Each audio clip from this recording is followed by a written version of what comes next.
Intéressons-nous à présent au lancement du projet IPME à Matam. Un CRD s'est tenu ce matin à la gouvernance. Ce projet vise à promouvoir l'adoption des technologies pour améliorer la compétitivité des PME dans la région. Voici Mamadou Dembélé, entrepreneur, et Fatou Ndaou à la sortie de ce CRD. Ils sont au micro de Moussa Soto-Dianka.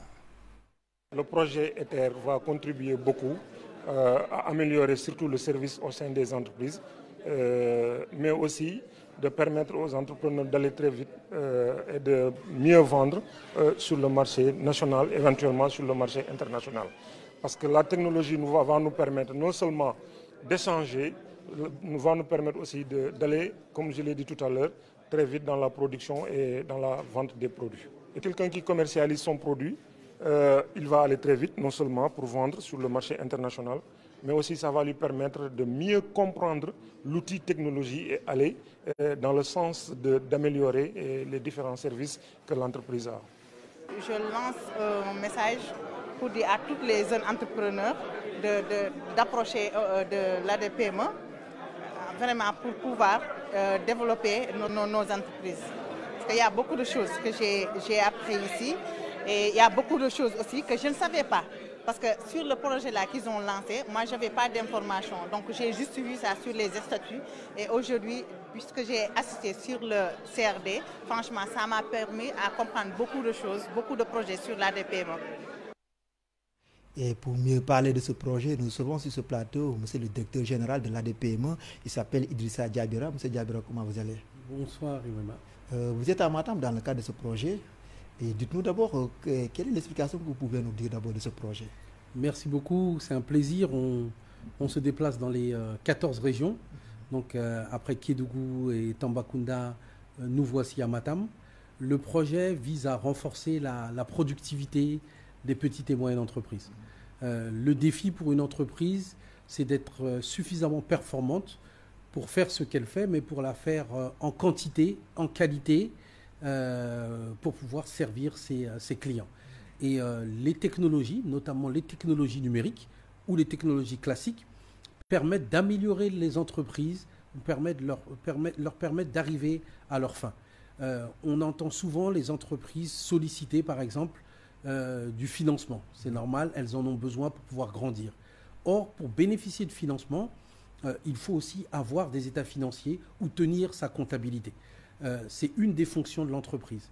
Dans le cadre de ce projet IPME, ce que l'on va fournir aux entreprises, c'est les moyens de pouvoir tenir leur comptabilité pour pouvoir, eux, mieux savoir ce qu'ils font, mais aussi la présenter demain lorsqu'ils vont solliciter des financements. Ça vaut aussi pour le marketing. On a vu ce qui s'est passé pendant la crise de Covid-19. Les entreprises ne pouvaient pas se déplacer et globalement, les entrepreneurs ne pouvaient pas échanger avec leurs clients traditionnels. Et les entreprises qui se sont le mieux débrouillées, c'est celles qui avaient un site internet, qui avaient une page Facebook, qui avaient un groupe WhatsApp pour échanger des informations avec leurs clients, qu'ils soient sur le même territoire ou à l'international. Ça aussi, c'est des moyens de digitaliser la fonction marketing d'une entreprise. Les autres fonctions ont vocation ici à être digitalisées pour rendre les entreprises plus compétitives, leur permettre de grandir et d'embaucher des nouveaux employés. Vous êtes à Matam et dans la localité, on connaît, il y a beaucoup d'entrepreneurs ou de jeunes entrepreneurs. Maintenant, c'est là qu'ils voudraient comprendre de la manière la plus simple ce projet pour qu'ils puissent adhérer aux besoins. Quelle est l'explication la plus simple pour ceux-là qui n'ont pas carrément le niveau d'information qu'il faut? La manière la plus simple, c'est vous voulez grandir, venez nous voir. Et pour vous nous voir, allez à la chambre de commerce de Matam, puisque nous y avons un point focal qui est en capacité de leur expliquer ce qu'il en est, de les aider à élaborer leur dossier et à grandir. Ce que l'on a fait lors du concours de business plan il y a 2 ans, c'est la même chose que l'on fait ici. Dans chaque région, dans chaque endroit, il y a des potentialités, il y a des futurs champions. L'objectif, c'est d'aller se rendre auprès de ces derniers, que ce soit dans les SIPA, où on a des acteurs qui mènent des activités sur le maraîchage ou dans d'autres domaines, que ce soit le long de la vallée du fleuve Sénégal, ou sur d'autres activités. Justement, restons sur cette partie importante. Hein. Vous êtes dans une zone à potentialité agricole pour Matam.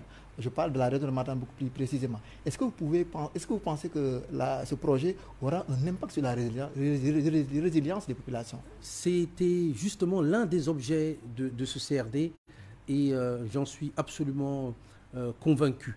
Vous savez, dans le cadre du concours de business plan, nous avons pu accompagner un GIE à Ouro Alpha, qui globalement fait de la transformation agricole. Et on se rend compte de la capacité à transformer davantage de céréales locales grâce à l'appui qu'il a pu recevoir. Un séchoir, il a pu avoir, ça lui permet effectivement de sécher les céréales locales, des machines pour pouvoir les transformer. Or, la crise que l'on connaît aujourd'hui, et notamment la hausse des denrées de première nécessité, elle appelle à ce que l'on soit en capacité à produire davantage et surtout à être en capacité à transformer. Les boulangers, par exemple, si je ne prends que ces exemples-là, appellent à pouvoir mettre des céréales locales dans la fabrication du pain. On peut y aller jusqu'à 20%.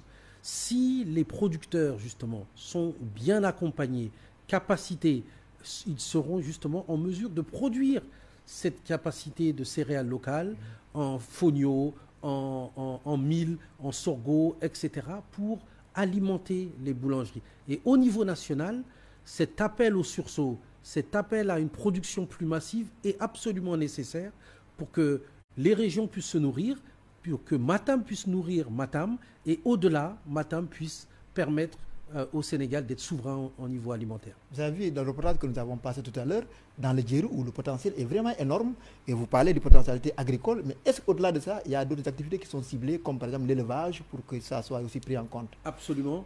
Les représentants et certaines femmes représentantes du département de Ranérou ont pu montrer toute la potentialité qu'il y avait sur le domaine de l'élevage, sur la fabrication de lait, comment s'appelle, de thé, de beurre de vache, etc. Et donc là aussi, c'est des potentialités que l'on peut avoir. On a eu, dans le cadre des différents projets, à accompagner différents acteurs dans la région de Matam, que ce soit dans le textile habillement, avec la FENAF, au moment de la crise, pour que ces derniers puissent produire des masques. C'est cette capacité qui a permis aujourd'hui à un certain nombre d'entre eux d'être en capacité de produire les blouses dans ce que l'État a permis, notamment aux acteurs du textile habillement. J'ai parlé, la présidente des CIPA était également présente. Certaines sont un peu en jachère, certaines fonctionnent, mais on a une potentialité de zones qui sont équipées, qui peuvent leur permettre. Dans le domaine aussi, effectivement, de l'élevage, on a des acteurs qui sont organisés et qui n'attendent que d'être appuyés pour pouvoir mieux savoir comment ils gèrent leur entreprise, solliciter des appuis, être en capacité de produire de manière qualitative, parce que, par exemple, la production de gombo permet d'être exportée en France et ailleurs. Donc, toutes les potentialités sont présentes. Ce que je disais dans le cadre du CRD, c'est que nous devions dorénavant avoir un état d'esprit d'entrepreneur. Pas uniquement se demander ce que l'État peut faire pour nous, mais ce que nous pouvons faire pour l'État. L'entrepreneur, c'est celui qui apporte des solutions à des problèmes qui sont existants. On a la terre, on a l'eau, on a le soleil, on a les compétences. On a toutes les ressources disponibles. Donc l'accompagnement, nous l'apportons avec les acteurs qui sont présents ici. C'est à nous de nous retroucher les manches et de faire en sorte de produire ce dont on a besoin. Un dernier mot sur le CRD qui a réuni tous les acteurs. Comment vous l'appréciez de manière synthétique? Ça a été un CRD extrêmement riche, qui a été aussi absolument franc dans les propos. Nous avons des potentialités sur la région de Matam. Je veux parler des phosphates de Matam. On sait qu'il y a des difficultés. Dendori? Absolument. Tout à fait. Il y a des difficultés actuellement sur la scène internationale avec l'acquisition des engrais. Nous avons des territoires qui sont aménagés. Nous avons des acteurs qui sont en capacité de le faire. Les jeunes de Camara agrobusiness que je cite souvent à Amédi Ounaré, d'autres. Oui, des jeunes que nous avons quand même pu voir à l'œuvre. Hein. Qui ont permis à la campagne aujourd'hui de se faire.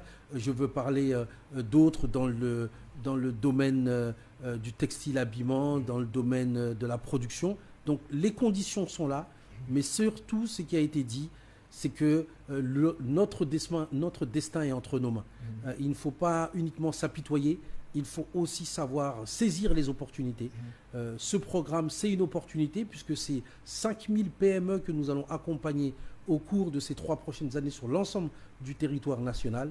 La région de Matam, que ce soit Kanel, que ce soit Matam, que ce soit Ranérou, doit pouvoir avoir son lot d'entrepreneurs, qu'ils soient agricoles ou qu'ils soient dans le textile ou dans l'industrie, saisir cette opportunité pour se développer et pour grandir. Et je suis convaincu que justement, on aura les champions qui peuvent tirer l'économie de Matam et donc générer les emplois dont on a besoin. Merci infiniment, M. Idrissa Diabira. Je rappelle que vous êtes le directeur général de l'Agence de développement et d'encadrement des petites et moyennes entreprises ADMPME. Vous êtes là dans le cadre de votre tournée qui porte sur le développement local parce que c'est ainsi qu'on peut aussi l'appeler. Hein. Absolument. Merci, nous vous remercions infiniment. Hein. C'est moi qui vous remercie. Et c'est la suite de